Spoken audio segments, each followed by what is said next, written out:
بسم اللہ الرحمن الرحیم۔ ناظرین محترم، اللہ تبارک و تعالیٰ کے پاک کلام سے نصیحتیں اور احکامات سیکھنے کا سلسلہ جاری ہے۔ نبی مکرم صلی اللہ علیہ وسلم اللہ تبارک و تعالیٰ کے سب سے زیادہ برگزیدہ اور محبوب بندے ہیں۔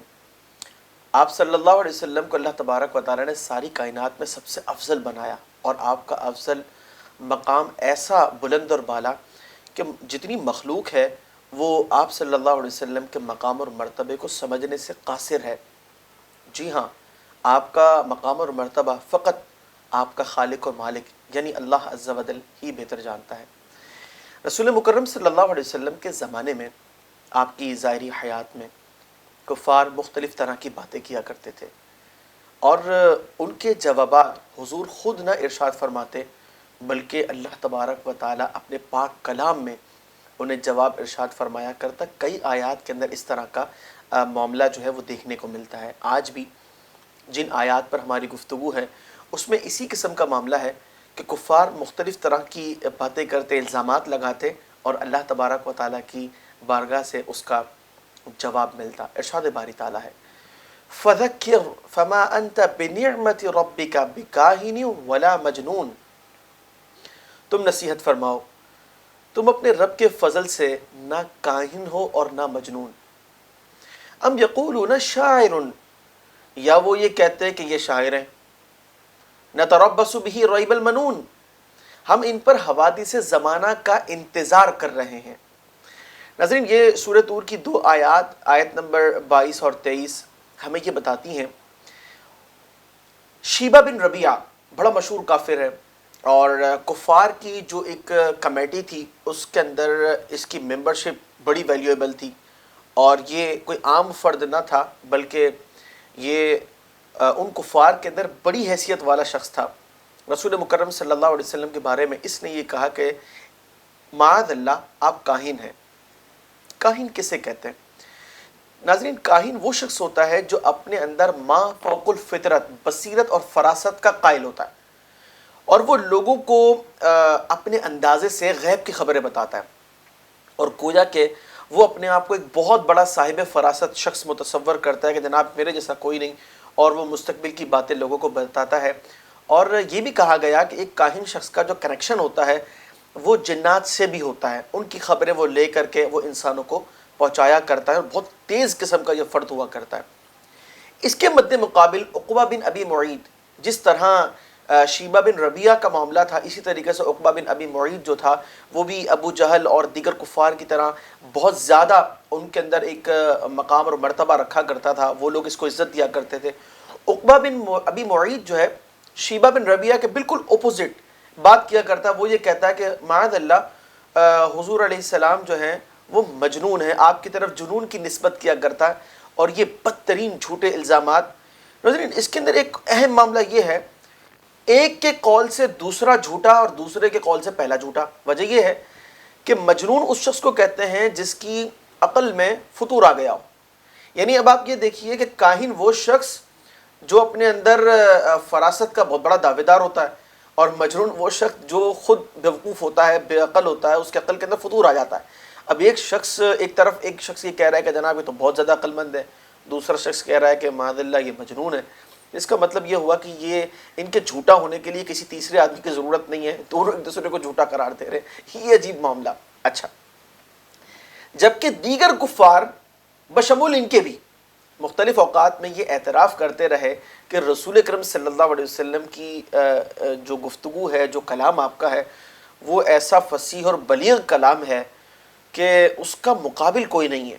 یعنی آپ کی بصیرت کو، آپ کی فراست کو، اور آپ کے صاحب علم ہونے کو وہ تسلیم کرتے تھے، یہ مسلم بات تھی۔ اور دوسری بات یہ کہ کاہن جو ہے اس کی بہت ساری خبریں جھوٹی ہوا کرتی ہیں، حالانکہ آپ علیہ السلام کے صادق اور امین ہونے پر یہ خود گواہ تھے۔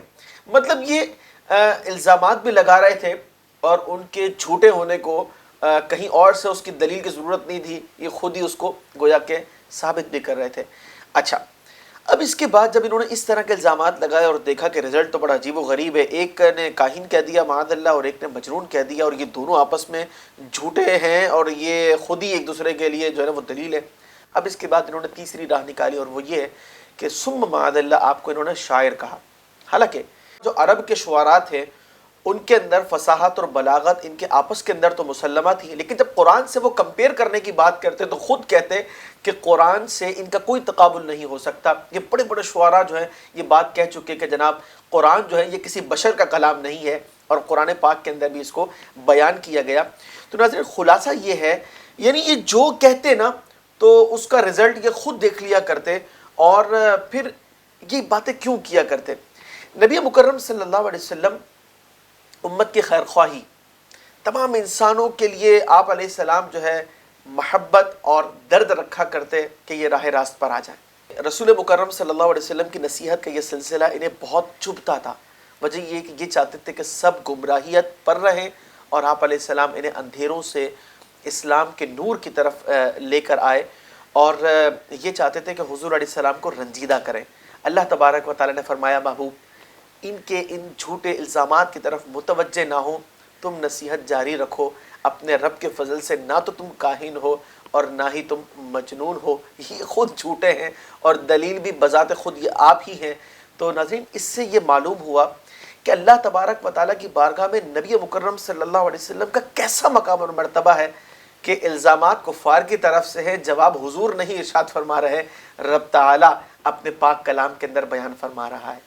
یہاں ایک میسج یہ بھی ہے، جو لوگ خدمت دین کرتے ہیں تو ان کی اس خدمت کی راہ میں بہت ساری رکاوٹیں، اور بالخصوص جو دشمنان اسلام ہوتے ہیں، جو دین سے متنفر لوگ ہوتے ہیں، ان کی یہ روش ہے آپ صلی اللہ علیہ وسلم کے ساتھ بھی، آپ کی امتیوں کے ساتھ بھی، کہ وہ مختلف حربے استعمال کرتے ہیں کہ بس دین کی بات نہ ہو، اسلام کی بات نہ ہو، اس نظام کے اندر اسلام پر عمل کرنے کی بات نہ ہو.